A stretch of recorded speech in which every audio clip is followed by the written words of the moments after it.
ये नेपाल के इनको इनको बहुत ये बात, ये आप अपना नक्शा लेके चलो, हम भी नक्शेबाजी करेंगे और देखते हैं किसका नक्शा प्रिवेल करेगा।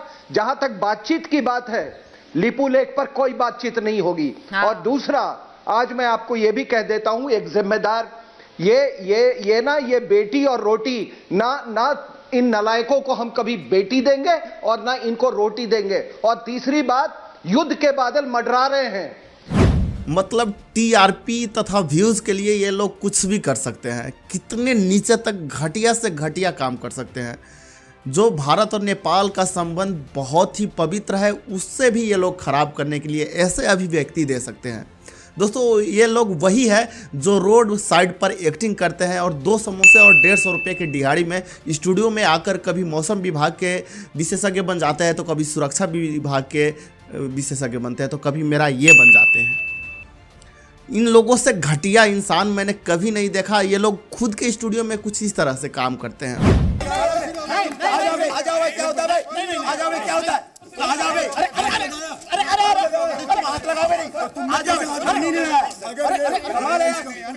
अरे भारत का वो इतिहास रहा है कि अगर दुश्मन भी आकर हमारे सामने खड़े हो जाए तो हम उसका स्वागत करते हैं, उसे अभिनंदन करते हैं। लेकिन ये लोग वो लोग हैं जो दोस्तों को भी दुश्मन बना दे अपने बातों से, जो ये गोदी मीडिया काम करते हैं टीआरपी के लिए। ये क्या बोल रहे थे कि नेपाल को ना रोटी देंगे ना बेटी देंगे। अब बे, तेरे देने से ना देने से कुछ फ़र्क नहीं पड़ता है। कभी भी किसी के होने से ना होने से किसी के लाइफ पे कुछ फ़र्क नहीं पड़ता है। मैं तुम्हें बता देना चाहता हूँ यहीं पर अपने चैनल से कि अगर भारत और चाइना के बीच ट्रेड वार हुआ और हम लोग बाइकआउट किए चाइना का, तो क्या हम लोग मर गए हैं? भारत के लोग जी नहीं रहे हैं चाइनीज़ प्रोडक्ट के बिना। तो ठीक यही आप सोचो नेपाल के ऊपर भी।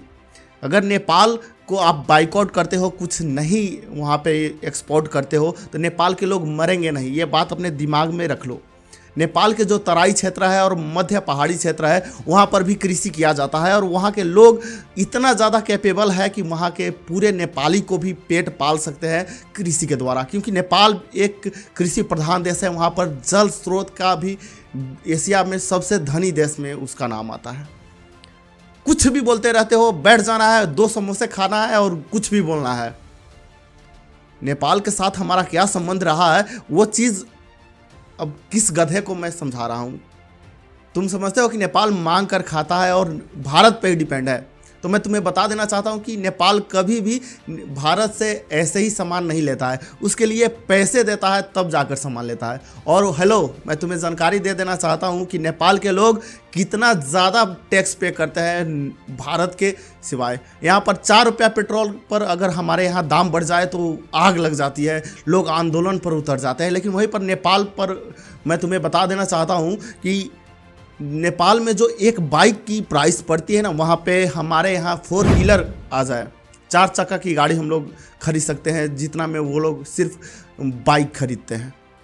बात करें वहाँ की 4 चक्का की, जो वो लोग 4 व्हीलर की टैक्स पे करते हैं, वहाँ से हम लोग साल भर अपने गाड़ी में पेट्रोल डलाकर चलेंगे। बात करते हो नेपाली लोगों से और कंपेयर करने की बात करते हो तुम, वो तो नेपाल का गवर्नमेंट, नेपाल के सरकार निकम्मा है, भ्रष्टाचार है, इसलिए नेपाल अभी तरक्की नहीं कर पा रही है। वरना नेपाल का जितना जनसंख्या कम है, जितना छोटा देश है, वो तो बहुत ही ज़्यादा विकसित देश में गिने जाता। उदाहरण के लिए तुम्हारे सामने है ना, सिंगापुर है, जापान है, मलेशिया है, जैसे बहुत ऐसे देश है जो छोटे होते हुए भी भारत के सामने बहुत ही ज़्यादा विकसित है। उससे आप नज़रे से नज़र नहीं मिला सकते हो, इतना ज़्यादा विकसित है और इतना आगे के सोच वो लोग रखते हैं। लेकिन नेपाल के कुछ भ्रष्ट नेता के कारण नेपाल आज पीछे रह गया है, वरना तुम ये बात बोलने के लायक नहीं रहते। मुंबई दिल्ली के स्टूडियो में बैठकर बड़ी बड़ी बातें पेलना बहुत आसान है, लेकिन एक्चुअल रियलिटी, ग्राउंड रियलिटी जब तुम्हें पता चलेगा, जब तुम भारत और नेपाल के बॉर्डर के नज़दीक जाकर वहाँ के जनजीवन देखोगे।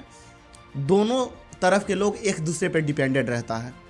अगर तुम्हें पता हो, अगर न्यूज़ तुम लोग वाकई में देखते होंगे तो तुम्हें पता होगा कि जब कोरोना में भारत और नेपाल का बॉर्डर बंद हुआ था तो भारत साइड के जितने भी व्यापारी थे, सबका शटर यानी रूम का भाड़ा तक देने का पैसा की कमाई नहीं हो पा रही थी।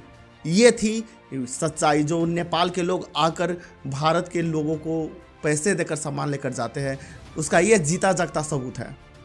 और तुम बात करते हो कि काला पानी, लिपुलेख और लिम्बिया अधूरा पे बात नहीं होगा। अबे तू है कौन? भारत का तुम प्रधानमंत्री हो या तुम गृह मंत्री हो? अमित शाह तुम ही हो क्या? सिर्फ तुम 2 कौड़ी के एक्टर हो जो 2 समोसे और 150 रुपये के लिए हर एक टीवी चैनल पर एक अपना जॉब का डिस्क्रिप्शन बदल कर आ जाते हो।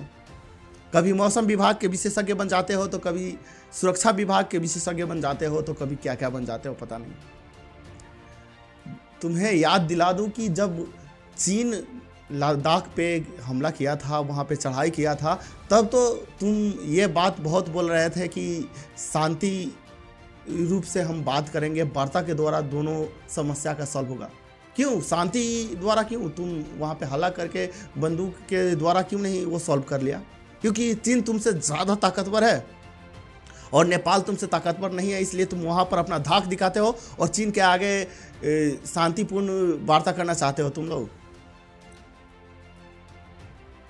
बेटा तुम ना तो राष्ट्र अध्यक्ष हो, ना तो पीएम हो, ना तो सीएम हो, तो औकात में रहा करो। सिर्फ टीआरपी के लिए आकर स्टूडियो में जो बकबक करते हो, उससे भारत और नेपाल का रिलेशन खराब होता है। ये बात समझो तुम, ठीक ना? और मैं नेपाल और भारत के तमाम दोस्तों से जो अभी मेरा ये वीडियो देख रहा है, उन सभी से गुजारिश करना चाहूँगा कि ऐसे 2 कौड़ी के एक्टर्स की बात मानकर आप लोग सीरियसली में भारत और नेपाल का जो द्वंद्व है, जो इशू है, उसे इस ग्राउंड रियलिटी पे समझने का कोशिश मत कीजिएगा। क्योंकि ये लोग सिर्फ टीआरपी के लिए इस तरीके से एक बंद कमरे में करते हैं, लेकिन ग्राउंड रियलिटी कुछ अलग ही है।